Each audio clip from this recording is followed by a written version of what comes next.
Today's reading comes from John's Gospel, and it's John chapter 6, verses 1 to 21.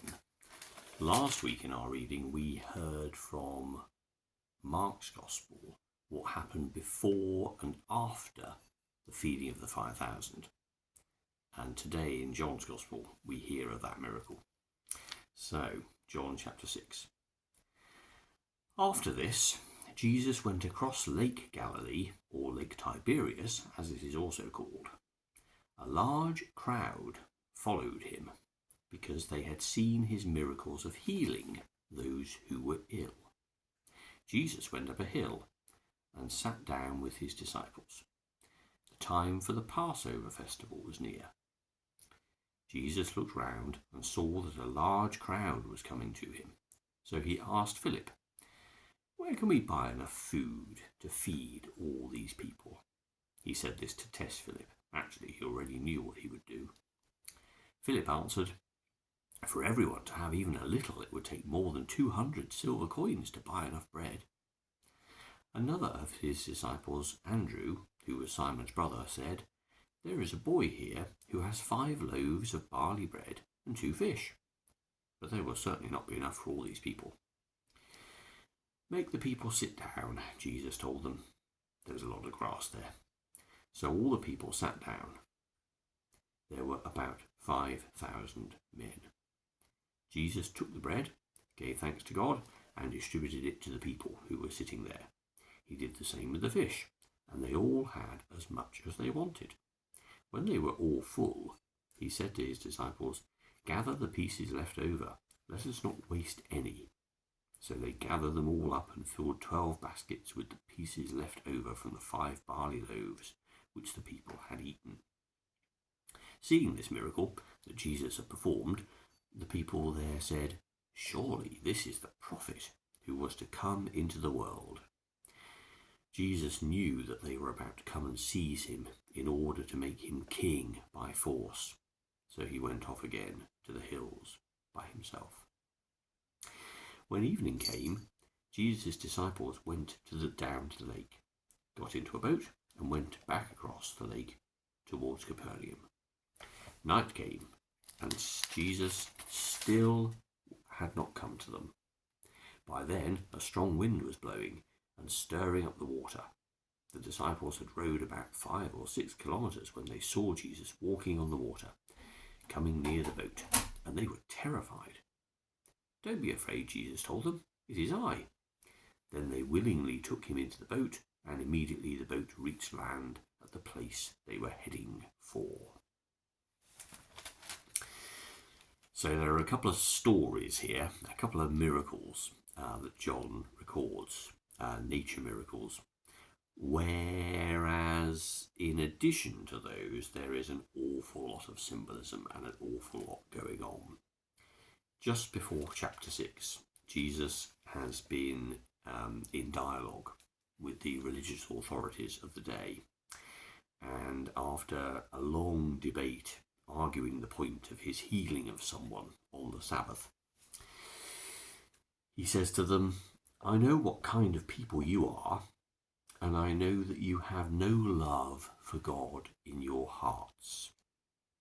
They've already, John has told us, made plans to kill him, he says, not only because Jesus had broken the Sabbath law, but because he said that God was his own father.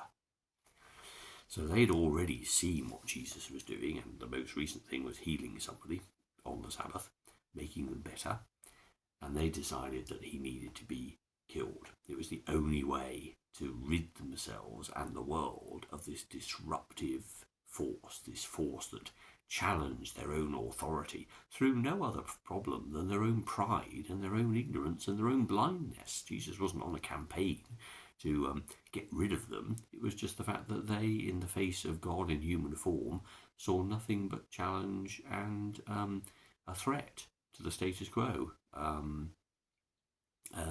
Yes, against their own authority. So that was the reason they didn't see what was going on. And in the feeding of the 5,000 men, who we're told come at the end of it to forcibly seize him and make him king, well, then they didn't get it either. And in the story of Jesus coming to the disciples on the boat, they've also lost the plot because they were terrified at seeing Jesus walking to them. "It is I," Jesus says, and then they took him into the boat and all was well.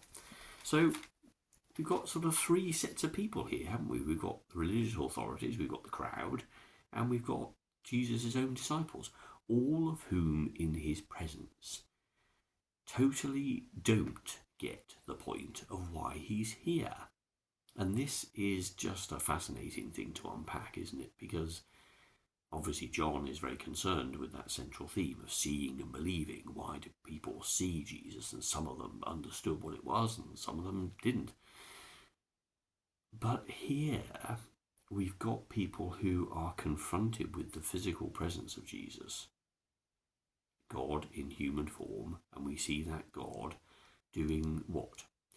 Restoring people who are ill to full life, nourishing people in a fantastic way, but providing for everyone so they have more than enough, and calming the fears of those who feel afraid, giving them peace, and grounding them in God's own presence. That's what Jesus is doing, God in human form, and what people are seeing, of course, is a whole bunch of different things. A threat, a military leader, a ghost. And what is it that we see when we look at Jesus? What is it we see when we look at God? Well, the main thing, like so many of the people in the Bible, is that people will often say, well, where do I see God? Where can I, which channel can I tune in to see him? When's he appearing on Netflix? Where in the world can I go to experience God? How can I see God today? And the questions are as misguided in some ways as the conversation Jesus has with Nicodemus about being born again. To take the literal words and say, where can I see God? What people mean is, yes, well, where can I meet God? Where can I have a human encounter with God? Where can I have a dialogue? Where can I put my questions and be told all the answers that I need to know? Where can I understand in my own mind how things work? When will God explain to me the purposes of the universe and everything that's happened since the dawn of time, whatever that means?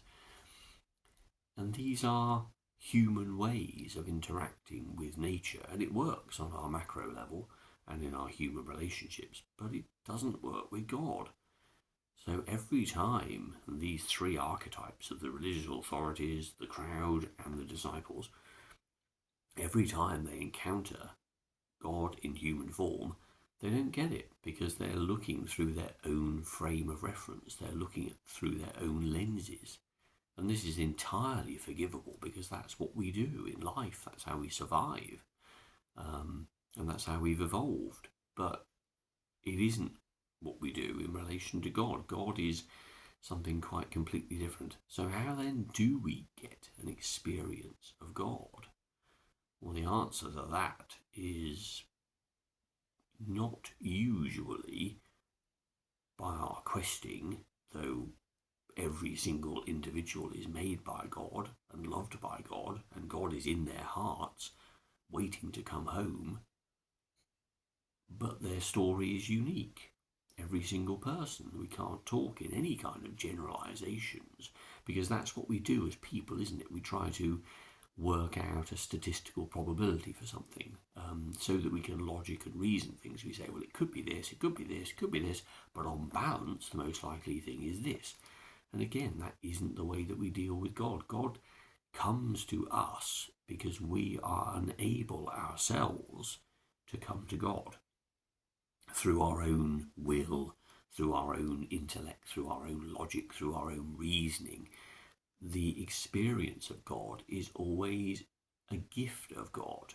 And even to use that word gift is to mislead because it sounds like some are privileged and some are not. It's simply that the bestowing of that understanding, that enlightenment, if you like, comes to people in unique and special ways. You could make a strong point that says, in some ways, that it's really difficult, though not impossible, to get an experience of God through our own measures. If you were to set out and say, well, I really need to build up my body to develop my biceps, there are a series of exercises you could do, a diet you could take on, and a sort of kind of a diligent, consistent practice of life that would help you do that. And it would happen. You can work at things like that. And in the pursuit of God, there are things that you could do as well. You could read about God in the Bible. You could pick up so many devotional texts that people have written that give their own reflections. You could go to buildings and places that honour God. You could look around you at the world and nature. You could look into the eyes of fellow human beings and see what they're like. All of these things are windows onto God. But as for where is God, where is the undiluted presence of God that we can see and find and discern, well, ultimately, we see it in the person of Jesus. And the stories that we have in the Bible are our best guide to tell us something about what happens when God became human and lived amongst us. We look at those attributes of unconditional love, of a life lived associating with those that others despise, those that others pass by, those that others think are not worthy.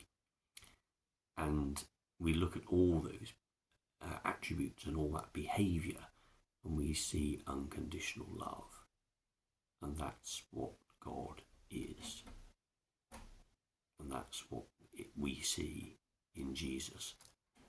Our own understanding of God, our own ability to see God, will depend on how we react to the idea that everybody matters, that everyone's important, and that God loves everyone.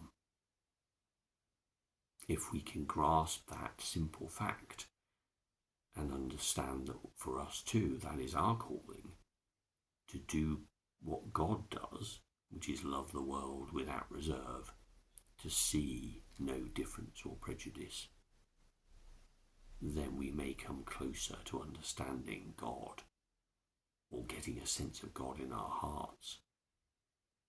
But rather than a scientific questing for God, I think our experience of God is all about surrender.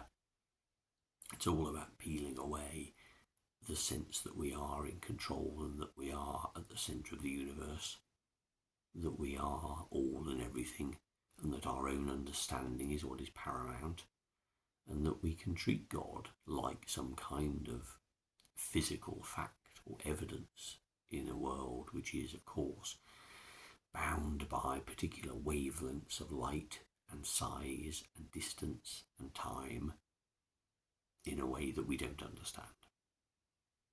So to try and perceive the infinite through our own lens is ultimately flawed. We can see that even from a scientific perspective. We can make that kind of logical reasoning that it is impossible. We need a different device, a different analytic to be able to discern God. And so that analytic, as our three archetypes shows, needs to not be our human way, but in fact to look and truly see without prejudice, without assumptions, without judgment. For then we glimpse the truth of God, which is beauty and purity and truth and love. And that's what Jesus had for the people who gathered, wasn't it? Wanted to feed them and make them better. Wanted to be with the disciples to make them well. Wanted the religious authorities to understand what was going on. But our own prejudice and our own bias and our own assumptions just get in the way so often. So being childlike in God's presence is a good start, I think, and understanding and trusting, as the disciples should have done, that when God is with them, all is well.